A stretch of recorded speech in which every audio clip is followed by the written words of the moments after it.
Hello everyone, তো সকাল সকাল পৌঁছে গেলাম আমরা মন্দিরে যেতে যে এত লাইন, এত ভিড় দেখতেই পাচ্ছ। আর আমরা পৌঁছেছি অন্ধকার থাকতেই, তাতেই এত লাইন দেখো, দেখার মতো লাইন। আর তবু আমরা কত পিছনে দাঁড়িয়েছি, আরও তো পরে আর কীরকম আর বল।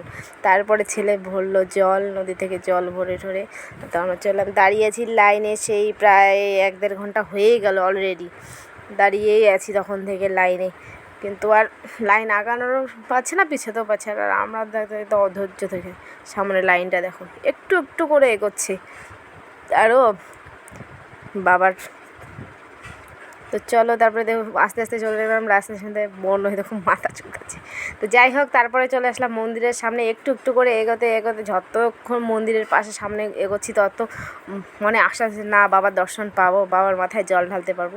তারপরে আমি একটু ছেলে নিলাম, এতক্ষণ মার কাছে ছিল তাই নেওয়া হয়নি, এখন একটু আমার কাছে, মানে মা নিচ্ছে, আমি নিচ্ছি, অনামিকা সবাই একটু একটু করে। আর ও এত লোক দেখে ও মজা নিচ্ছে। তারপরে আমাদের থালা সব রেডি করে তো চললাম। এখন মন্দিরের ঠিক সামনেই আছি, তারপরে দেখছি যে একটু একটু করে এগোচ্ছি, তাই আর সব কিছু রেডি করে যাব। কিন্তু মন্দিরের ভিতরে এত ভিড় যে ওখানেকার ভিডিও বানানো অসম্ভব, মানে অসম্ভবই। কারণ এমনিতেই ছোট জায়গা, বাবার মাথায় সবাই জল ঢালছে একবারে, অনেক কজন। তারপরে আমরা চলে আসলাম বাড়ির দিকে রওনা। তো এখন প্রায় বাজে 11টা।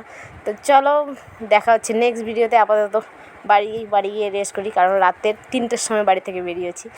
তো এখন চলছি বাড়ি। টাটা।